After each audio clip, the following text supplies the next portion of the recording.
Bonjour à tous, bienvenue dans ce 4e Si on parlait sport de la saison sur TV78. Et oui, déjà, l'émission n'est surtout pas manquée sur vos écrans et également en podcast si vous êtes un passionné de sport local. Pour m'accompagner, les meilleurs chroniqueurs du monde, comme toujours, présentation en musique comme d'habitude.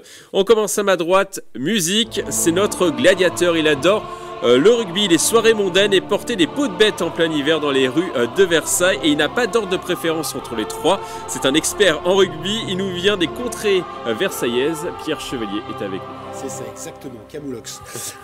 Bonjour à tous, bonjour les amis. Venu en Zodiac ce matin, que d'eau. Ouais, ça n'arrête pas. Ça n'arrête pas. Bon, on en manquait jusqu'à maintenant, donc là, je pense qu'a priori, les nappes sont refaites.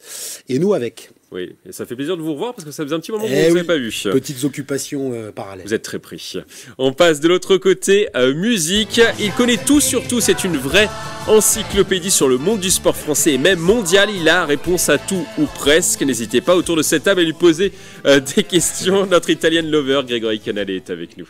Bonjour Mickaël, bonjour Pierre, bonjour à tous. Grégory, comment ça va? Ça va très bien, écoutez, en forme, là je disais la dernière fois, c'est à ce moment-là de la saison que les efforts de la préparation estivale commencent à porter leurs fruits. Donc on est en pleine bourre, on va dire. Ouais, vous êtes bien affûté là. Ouais, on est bien.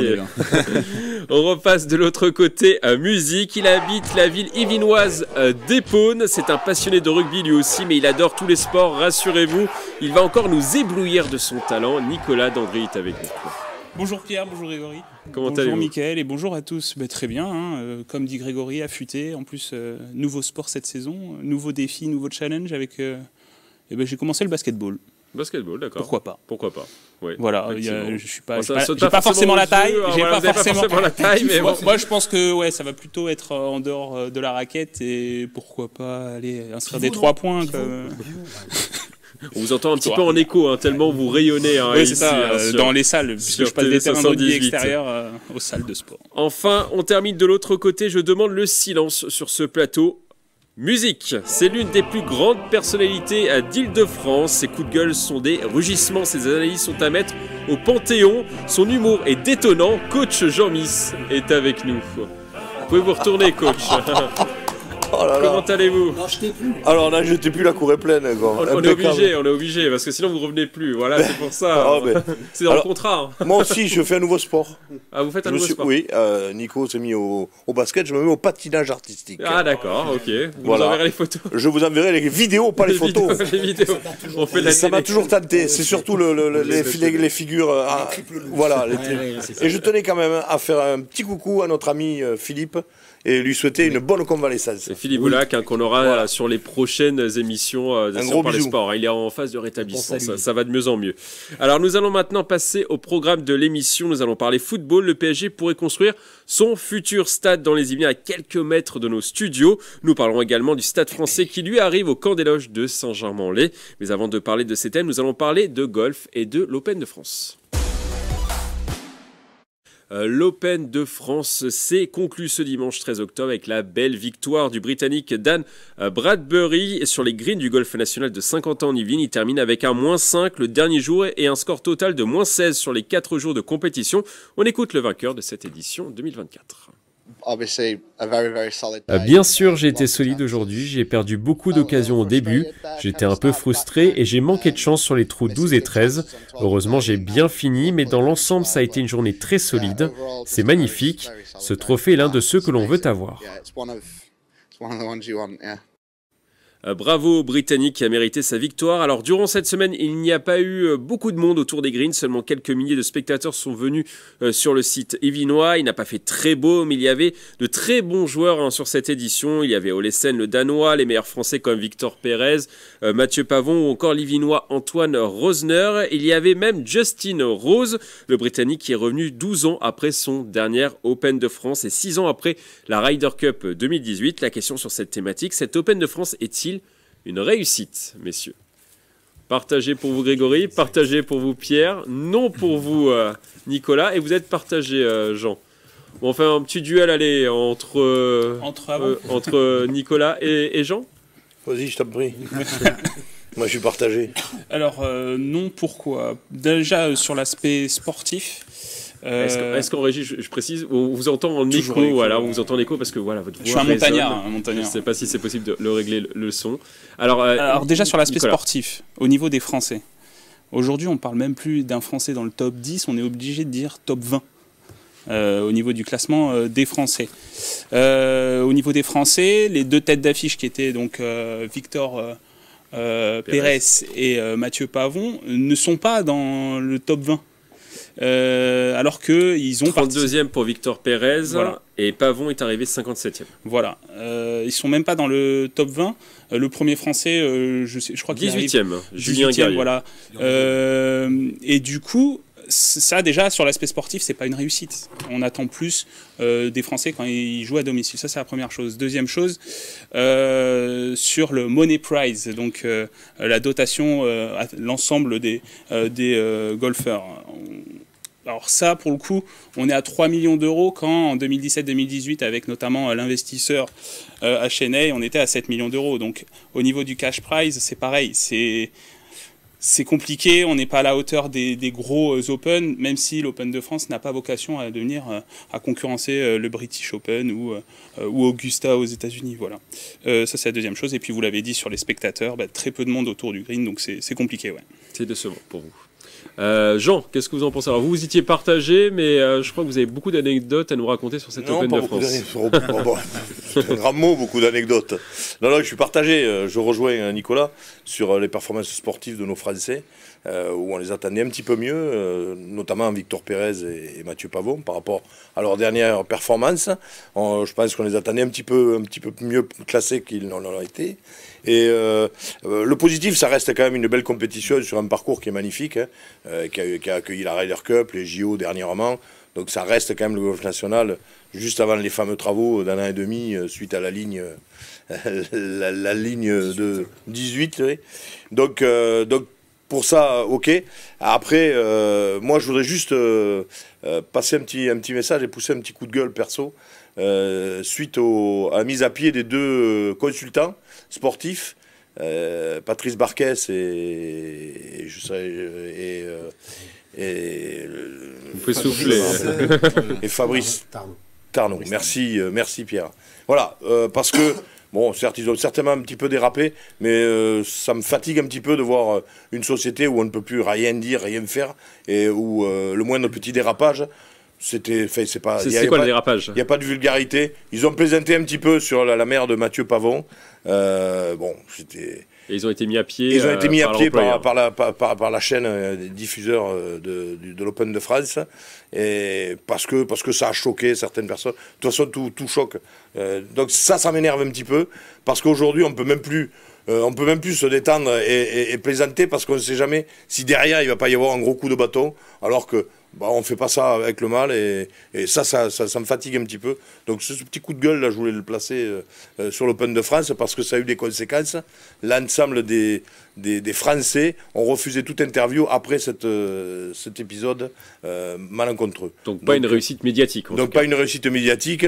Et puis aussi, je dirais que sportivement, une réaction un peu infantile de la part des sportifs, qui n'avaient pas de quoi être solidaires. Il n'y avait pas d'insultes, il n'y avait rien du tout. Enfin, ça n'engage que moi. Voilà, je ne vais pas prendre la parole plus, donc je referme la parenthèse. Pierre Chevalier, vous qui êtes un spécialiste aussi du golf. Oui, et très amateur, et c'est pour ça d'ailleurs que je suis partagé. Le côté positif, pour moi, de toute façon, dès qu'il y a un événement golf national et international, c'est bon pour le développement de ce sport. Donc c'est déjà au moins cet axe positif. Maintenant, sur les points plus négatifs, on sait que dans le calendrier international, la Fédération française de golf n'avait pas forcément le choix dans la date, et on arrive derrière à une date qui est lointaine, tardive dans le calendrier international, ce qui donne un plateau quand même correct sur les têtes d'affiche. Vous avez cité Justin Rose, Olesen aussi, mais il en manquait quand même pas mal. Le champ français était quand même bien représenté. Oui, tous les Français étaient là. Voilà, sportivement, ça n'a pas donné les résultats qu'on escomptait, mais au moins le champ était assez profond côté français. Ça donne aussi une fréquentation extrêmement faible sur cette date d'octobre. Et ce qui me fait en fait regretter une chose, c'est que on est au bout là on va dire au moins d'une dizaine d'années de développement du golf national, à la fois en termes de dessin, d'infrastructure, où un boulot fantastique a été fait, à travers l'accueil de 2 événements majeurs, la Ryder Cup en 2018 et les JO très récemment en 2024. Seul rapport au monde qui a eu la Ryder Cup et voilà, et les deux. Donc ça lui donne cette singularité-là, et de toute façon, il avait été créé dans les années 90 pour ça, c'est-à-dire pour être un vrai stade de golf, et ça l'est devenu.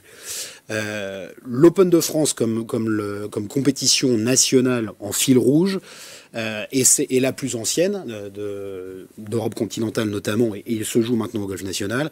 Ce qui est dommage, c'est qu'on ne 106e édition cette année. Voilà, et ce qui est dommage, c'est qu'on ne surfe pas sur la vague qui a démarré avec la Ryder Cup, qui a continué avec les JO, pour la mise en avant du golf national, avec un événement qui retombe un peu comme un soufflet en octobre. Qu'on pourrait souhaiter, alors malgré le fait, comme l'a rappelé Jeannot, qu'il va y avoir des travaux au golf national, donc il va déménager à Saint-Nom-la-Bretèche au moins pour 2025. Ce qu'on aurait pu espérer, c'est qu'il y ait peut-être aussi un changement de période, et sur une période peut-être plus estivale et plus séduisante pour les spectateurs, comme pour les joueurs d'ailleurs aussi, qui généralement choisissent un petit peu leur compétition internationale. Donc, il n'a pas fait très beau en plus. En plus, il n'a pas fait très beau. Il a beaucoup plu, et donc mais le terrain a bien bu. C'est-à-dire que c'est dire que maintenant le golf national est un vrai écrin de tournoi. Et vu ce qu'il était tombé le mercredi précédent, c'est juste absolument fantastique le boulot que l'équipe terrain a été capable de faire, et la Fédé sur l'organisation. Il manquait aussi un petit peu d'hospitalité pour les entreprises. Donc au final, un événement un peu trop confidentiel pour être totalement satisfait un peu timoré. Voilà.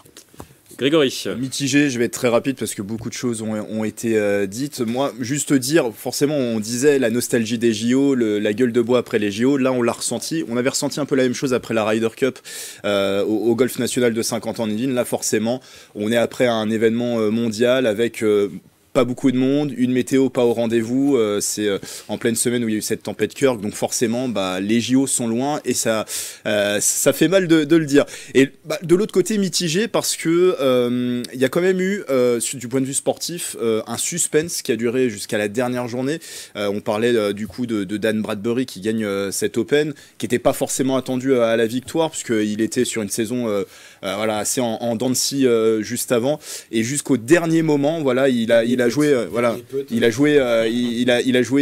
avec la concurrence. Oui, il finit à un coup d'un groupe de 4 joueurs, voilà. Donc ce qui était beau quand même sur cet Open, c'est ce suspense. Maintenant, voilà, c'est vrai que je reste mitigé parce que j'ai toujours dans un coin de ma tête ces Jeux Olympiques qu'on a vécu pleinement ici à 50 ans en Yvelines. Oui, il ne faut plus parler de Jeux Olympiques à Grégory. Pendant au moins 4 ans, là, il ne faut plus lui en parler. Plus de musique, rien du tout sur les JO, plus rien du tout. Un petit mot juste avant de passer à la prochaine thématique sur Antoine Rosner, qui termine 62e. C'est notre Yvelinois, notre Versaillais. Qu'est-ce que vous en pensez, Pierre Chevalier, Antoine Rosner? C'est un peu notre chouchou. C'est notre chouchou. Competition is really tough. Il faut être au rendez-vous. Ça faisait quelque temps qu'il n'était pas venu au National, au moins depuis le dernier Open. Il n'était pas sur la liste des JO. Conditions plus compliquées sur les 4 jours. Voilà, en gros, ça c'est le golf. C'est le golf, il faut s'adapter, et lui est très bien placé pour savoir qu'il y a des jours avec et des jours sans. Et ça a été un jour sans. Alors, la 107e édition de l'Open de France de golf se déroulera donc à Saint-Nom-la-Bretèche à cause des travaux sur la ligne 18 à proximité donc du golf national. Donc, c'est pas non plus si loin que ça du golf national de 50 ans en Yvelines. Alors, on va maintenant parler football, ou plutôt, on va se transformer en agent immobilier. 50 hectares à Montigny-Bretonneux. Vous achetez, Jean ? 50 hectares à Montigny-Bretonneux ? Ouais, petit jardin potager. Eh bien, le PSG va peut-être le faire. Le club de la capitale a déjà identifié un terrain de 50 hectares au nord de l'île de loisirs de 50 ans en Yvelines pour construire son futur stade de 60 000 places. Mais ce n'est pas si simple. On est dans un feuilleton. La région Île-de-France a décidé ces dernières semaines d'anticiper les choses en proposant un terrain de 50 hectares au club parisien qui pourrait être celui-là, celui de Montigny-Bretonneux. Mais la ville de Paris a saisi la justice administrative afin d'annuler cette réservation de terrain terrain. Bref, rien n'est simple, mais on devrait avoir une réponse bientôt, d'ici la fin de l'année normalement. Dans tous les cas, le stade ne sera pas inauguré avant au moins 10 ans. La question sur cette thématique, avez-vous envie de voir le PSG à Montigny-le-Bretonneux autour de cette table? Non. Nicolas Dandry, non. Pierre Chevalier, partagé. Jean, Partagé aussi. Partagé aussi. Oui. Bon, on fait un petit duel entre Pierre et vous, Grégory. Allez-y, Grégory. Partagé aussi, par exemple. Moi je suis pas supporter parisien, mais je me mets à leur place. Je l'ai déjà dit sur ce plateau. Pour moi, le PSG et le Parc des Princes sont indissociables. On peut pas séparer le PSG de son stade. Maintenant, on va parler du stade français dans un instant, d'avoir forcément des clubs de renom sur le territoire. Le PSG est déjà installé sur le territoire, il a son centre à Poissy. Il y aurait peut-être une logique à s'installer non loin de là à Montigny-le-Bretonneux, et on sait que dans le projet de développement des Qataris, le Parc des Princes est un frein parce qu'il n'y a pas assez de place, il n'y a pas assez d'espace pour les loges, pour développer aussi une activité commerciale, et on sait que les Qataris, dans cette expérience qu'ils veulent proposer et dans le développement du club, rester au Parc des Princes, ça reste difficile. Mais moi, j'ai envie de voir le PSG. Moi qui suis aussi un amoureux de sport, un amoureux de football, j'aime le côté romantique du football. Je vois pas le PSG loin du Parc des Princes. Maintenant, si le PSG vient à déménager, c'est vrai que Montigny-le-Bretonneux, au vu des données que vous avez précisées, est un dossier qui tient la corde. Et je pense que là, d'ici les prochains mois, on aura du nouveau sur le dossier. Vous pourriez y aller même à pied, peut-être, Grégory, de nos studios, peut-être. Pas de chez moi, mais des studios, oui. Pierre Chevalier. Alors moi non, pour deux raisons. La première, Greg l'a rappelé, c'est que Paris Saint-Germain, c'est Paris, c'est le Parc des Princes, et donc dans ce feuilleton à beaucoup de rebondissements, et qui, vous nous l'apprenez, peut durer 10 ans, on a encore beaucoup d'épisodes à attendre. Je crois que c'est surtout aussi des phénomènes de pression qui sont faits sur les deux parties pour pouvoir avancer sur le dossier du Parc des Princes. Après, il y a une annonce qui sera faite normalement d'ici la fin de l'année. Oui, mais je pense que c'est aussi justement pour pousser vraiment sur la solution parisienne à la porte d'Auteuil, parce que c'est Grégory l'a rappelé, indissociable de l'histoire du PSG. La deuxième raison, c'est purement marketing aussi. La marque PSG est connue dans le monde entier. C'est une des marques qui est la plus vendue en termes de merchandising, de maillots et autres, connue à l'international vraiment, et parce qu'il y a justement cette icône Paris dans la définition. Je doute que on va l'appeler le PMB, Poissy pour le centre d'entraînement, Montigny-le-Bretonneux pour le stade, soit une marque qui soit capable de prendre le pas sur le PSG, qui est une marque presque Montigny-le-Bretonneux. Je te suis pas là-dessus. Je sais ce que tu penses. Et donc je pense pas que cette marque-là puisse supplanter, et que de toute façon aussi les ultras, les supporters puissent investir Montigny-le-Bretonneux comme une destination du Paris Saint-Germain. Donc pour moi ça ne fonctionne pas, et je pense que ça rentrera dans l'ordre avec des grosses négociations et peut-être des gros sous. Jean. Ouais, partagé. Oui, je suis partagé parce que je suis un peu d'accord avec ce qui a été dit, donc je ne vais pas trop en rajouter et redire la même chose. Je pense qu'à un moment donné, il va falloir vraiment que le club, pour eux et pour leurs supporters et pour leurs joueurs, pour le club en règle générale, ait vraiment le choix dans la date quant à vraiment savoir où va aller vraiment le futur PSG. Parce que Pierre l'a dit, Grégory l'a dit. Voilà, c'est Paris Saint-Germain aujourd'hui. Alors il n'y a déjà plus Saint-Germain, ils sont plus au camp de loge, au camp des loges, ils sont à Poissy. Là, si maintenant ils sont plus à Paris, Pierre l'a dit, il y a toute l'identité. Mais est-ce que les supporters vont pas suivre quand même finalement? Non, mais les supporters certainement. Je pense que les supporters suivront, parce que honnêtement, je pense pas qu'il y ait énormément de Parisiens purs qui vont voir les matchs du PSG. Ce sont des gens de toute l'Île-de-France, voire même peut-être de plus loin. Donc qui viennent à Montigny-le-Bretonneux. Si en plus, je pense qu'il y aura les infrastructures nécessaires pour accueillir du public et du monde, ce sera peut-être beaucoup plus simple de venir à Montigny-le-Bretonneux pour voir un match de foot que d'aller à Paris avec les problèmes de stationnement, de tout ce que vous voulez. Donc pour moi, c'est pas trop au niveau des supporters. Je pense que c'est plus au niveau de l'identité du club. Et je crois que personnellement, le club fait ça pour mettre la pression un petit peu sur Paris, en disant, écoutez, on va vous pousser jusqu'à vos limites, parce que la preuve, Paris, on voit bien qu'ils veulent pas non plus lâcher le club, finalement, parce que là, ils déposent un recours auprès de la justice pour annuler la vente du terrain. C'est que finalement ils veulent les garder. Donc je crois que c'est un jeu politique. C'est un jeu politique, un jeu d'ego, voilà, jeu d'ego. C'est ce que j'allais dire, c'est politique. Et puis même, ça devient même politico-judiciaire. C'est une guerre entre Anne Hidalgo et Valérie Pécresse, tout simplement. Et tout a déjà été dit. C'est des arguments que j'avais déjà avancés dans les précédentes émissions sur le côté marketing, économique, sur le côté sportif et puis même culturel du club. Mais là, on entre dans un jeu politico-judiciaire avec ce recours devant le tribunal administratif d'Anne Hidalgo, quoi. Voilà. Bon, on suivra en tout cas avec grande attention ce dossier dans les prochains mois et normalement d'ici la fin de l'année on aura une réponse. On verra ça en tout cas. On va maintenant passer à l'envolée de Grégory, c'est le moment le plus fort de cette émission. Sortez le popcorn, c'est parti. De quoi allez-vous nous parler, Grégory ? D'une belle histoire qui se perpétue, celle du centre d'entraînement du Camp des Loges à Saint-Germain-en-Laye qui accueillait le PSG depuis sa création en 1970. Après le départ des Parisiens l'année dernière pour le flambant neuf campus à Poissy, les inquiétudes ne manquaient pas. L'avenir du site restait en suspens. Qu'allait-il devenir ? Allait-il sombrer dans l'oubli ? Eh bien, le maire de la ville, Arnaud Péricard, ne l'a pas entendu de cette oreille et il a eu une idée. J'ai appelé Thomas et je lui ai dit, écoute, est-ce que tu chercherais pas un lieu pour t'implanter ? D'autres clubs de football cherchaient à venir ici. Le Paris FC nous avait contactés. Donc on était un peu dans cette logique-là. Et puis je me disais qu'un projet autour du rugby, ça serait bien puisque le Stade français cherchait. Et ça s'est fait super rapidement. Vraiment, en moins de 18 mois, on a monté tout ça. Bon, Thomas, je vous apprends rien, c'est bien sûr Thomas Lombard, le directeur général du Stade français, 14 fois champion de top 14, car oui, depuis quelques mois, les Soldats Roses ont pris leur quartier au Camp des Loges. L'équipe première et les jeunes du centre de formation sont arrivés depuis la fin juillet. Ils bénéficient de 2 terrains d'entraînement et du bâtiment déjà existant qui abrite les bureaux, vestiaires et l'espace de balnéothérapie. Le tout, bien sûr, mis aux célèbres couleurs roses du club. Une restructuration chiffrée à 5 millions d'euros.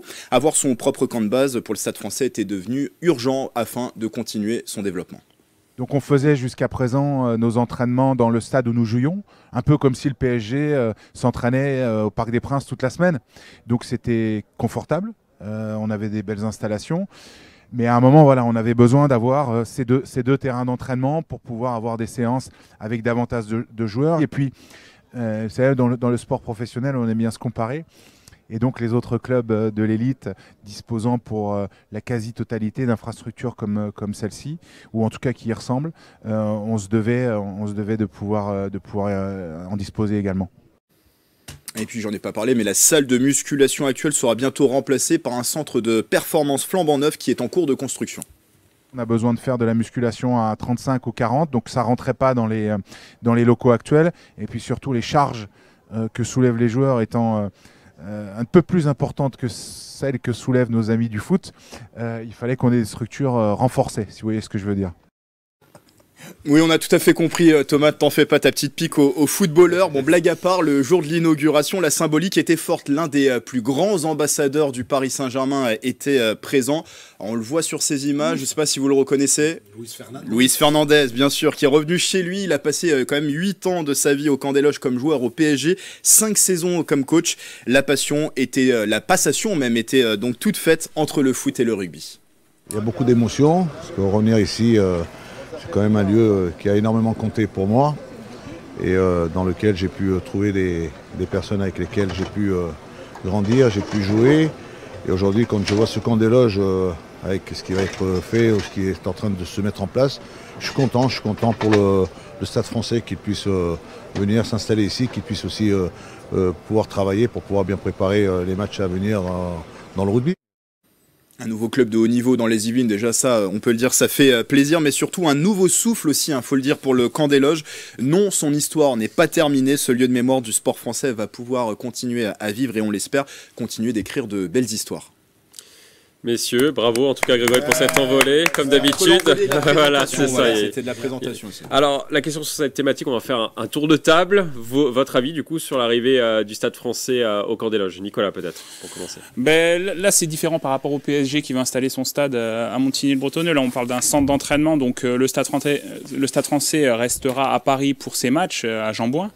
Moi, je trouve que c'est une bonne chose pour le développement du rugby dans les Yvelines, parce qu'il peut forcément y avoir des liens sur le long terme qui vont se créer avec le MLSGP, Maison Lafitte, Saint-Germain-en-Laye, Poissy, le club local.